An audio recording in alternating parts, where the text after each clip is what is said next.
ഇതിലൊരു പോർഷൻ ഉണ്ട്. വിമലിന്റെ ക്യാരക്ടറിന് ജിസ്മയുടെ ക്യാരക്ടറിനോട് സംശയം തോന്നുന്ന സമയത്ത് അത് മനസ്സിലായതിനു ശേഷം ജിസ്മ അതിനെ അഡ്രസ്സ് ചെയ്യുന്നത്, നിനക്ക് എന്തെങ്കിലും കാര്യത്തിൽ പൊസസീവ്നെസ് ഉണ്ടെങ്കിൽ എന്നോട് പറയണം, പിന്നെ ഞാനത് ചെയ്യില്ല എന്നാണ്. അതൊരു സൊല്യൂഷനാണോ? നമ്മൾ പണ്ട് കലിപ്പന്റെ കാന്താരി എന്നൊക്കെ പറയും, ചേട്ടായിക്ക് ഇഷ്ടമല്ലെങ്കിൽ ഞാൻ ഇനി അത് ചെയ്യില്ല. അപ്പോൾ എനിക്ക് ത്രൂ ഔട്ട് കണ്ടപ്പോൾ എനിക്ക് മനസ്സിലായത് ആക്ച്വലി ജിസ്മയുടെ ക്യാരക്ടറും ഇതിനകത്തൊരു തെറാപ്പിക്ക് പോകുന്നത് വളരെ നന്നായിരിക്കും. കാരണം നമ്മൾ ചെയ്യുന്ന കാര്യങ്ങൾ ശരിയാണെന്ന് നമുക്ക് ബോധ്യം ഉണ്ടാവും. പക്ഷെ നമ്മളോടൊപ്പം ജീവിക്കുന്ന ആൾക്ക് അത് ഇഷ്ടമല്ല എന്നുള്ളതിന്റെ പേരിൽ ഞാൻ ഇനി അത് ചെയ്യില്ല എന്ന് പറയുമ്പോൾ അങ്ങനെ നോക്കിയാൽ നിങ്ങൾക്ക് പിന്നീട് നിങ്ങളുടെ ലൈഫ് ജീവിക്കാൻ പറ്റില്ല. നിങ്ങൾ ജീവിക്കുന്നതും അയാൾ ജീവിക്കുന്നതും അയാളുടെ ലൈഫായിരിക്കും. നമുക്ക് നമ്മുടെ ലൈഫ് കൂടി ജീവിക്കണ്ടേ ഇതിനിടയ്ക്ക്? രണ്ടുപേരും ഒരുമിച്ച് ജീവിക്കുന്നു, നമുക്ക് അങ്ങോട്ടും ഇങ്ങോട്ടും ഇഷ്ടങ്ങൾ കാണും, ഇഷ്ടക്കേടുകൾ കാണും, അത് നമ്മൾ സംസാരിക്കുന്നു. ആൻഡ് ഈ സീനിൽ ഇറ്റ് വാസ് വെരി എവിഡൻറ്റ് വിമലിന്റെ ക്യാരക്ടറിന്റെ സൈഡിലാണ് അവിടെ മിസ്റ്റേക്ക് എന്നുള്ളത്. നിങ്ങളൊരു റിലേഷൻഷിപ്പിൽ നിൽക്കുന്ന ആൾക്കാരാണെങ്കിൽ എനിക്ക് നിങ്ങളോട് പറയാനുള്ളത്, പ്ലീസ് നിങ്ങൾ ഇതിനെ ഇങ്ങനെ ട്രീറ്റ് ചെയ്യരുത്. എൻ്റെ കൂടെ നിൽക്കുന്ന ആൾക്ക് പൊസസീവ്നെസ് വരുന്നു, അപ്പം ഞാൻ അയാൾക്ക് പൊസസീവ്നെസ് തോന്നുന്ന കാര്യങ്ങളൊന്നും ചെയ്യില്ല.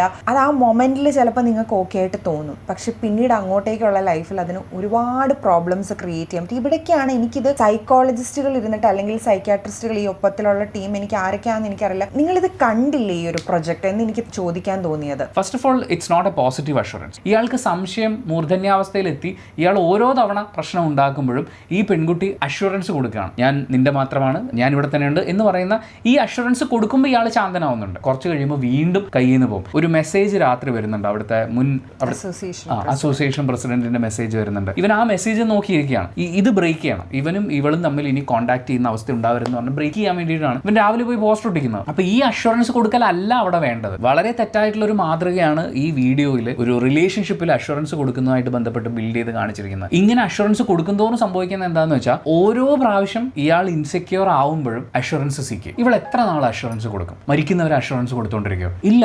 ഏതെങ്കിലും ഒരു മൊമെന്റിൽ കൊടുത്ത് ഡ്രെയിൻ ആയി കഴിയുമ്പോൾ ഒന്നെങ്കിൽ അവൾ പൊട്ടിത്തെറിക്കും, അല്ലെങ്കിൽ എന്നാൽ നീ തോന്നിയ പോലെ വിചാരിച്ചോ എന്ന് പറയും. അങ്ങനെ പറഞ്ഞാൽ പിന്നീട് എന്താ സംഭവിക്കുക? ഒന്നെങ്കിൽ അവൻ അവളെ ഹാം ചെയ്യും, അല്ലെങ്കിൽ അവൻ സ്വയം ഹാം ചെയ്യും. ഇങ്ങനെ അഷുറൻസ് കൊടുത്തല്ല നിങ്ങൾ ആളെ കൂടെ നിർത്തേണ്ടത്. ആ പ്രശ്നം എന്താണെന്ന് ഐഡന്റിഫൈ ചെയ്തിട്ട് അതിന് സൊല്യൂഷൻ കണ്ടെത്തണം. ഇതിനകത്ത് നിങ്ങൾ ശ്രദ്ധിക്കേണ്ടത്, ഇവിടെ ആരായിരുന്നു വിക്ടിം? ഈ വീഡിയോ മുഴുവൻ നിങ്ങൾ കാണും. ഇവിടുത്തെ വിക്ടിം ജിസ്മ അവതരിപ്പിച്ച കഥാപാത്രമാണ്. പക്ഷേ ജിസ്മ വിമൽ ആ അവരുടെ ക്യാരക്ടേഴ്സ് ആണ് പറയുന്നത്. ആ ക്യാരക്ടേഴ്സിന്റെ ഉള്ളിൽ ഇവിടെ വിക്ടിം ആവുന്നത് അവനാണ്. ഈ വിക്ടിമിനെ സാറ്റിസ്ഫൈ ചെയ്യാൻ വേണ്ടിയിട്ട്, അതായത് അവൻ വിക്ടിം കളിക്കുകയാണ്, ഇവൾ അറിയുന്നില്ല she is the victim and she is being drained. ഇല്ലാണ്ടായിക്കൊണ്ടിരിക്കുകയാണ് ആ മനുഷ്യജീവി എന്ന് പറയുന്നത്, അയാളുടെ മാനസികാരോഗ്യം എന്ന് പറയുന്നത്. ഇത് കാണുന്ന ഏതൊരു പ്രേക്ഷകനും അല്ലെങ്കിൽ പ്രേക്ഷകയും വിചാരിക്കുന്നത്, അപ്പം നമ്മൾ കൊടുക്കേണ്ട അഷുറൻസ് ഇതാണ്. ഒരാൾക്ക് സംശയം ഉണ്ടെന്ന് തോന്നിക്കഴിഞ്ഞാൽ, എന്നെ സംശയിക്കില്ലേ, നിനക്ക് സംശയം ഉണ്ടാവുന്ന എല്ലാം ഞാൻ വിട്ടേക്കാം. That's not the right solution. അതുകൊണ്ടാണ് നമ്മൾ ഇതിനെ മിസ്ലീഡിംഗ് എന്ന് പറയുന്നത്.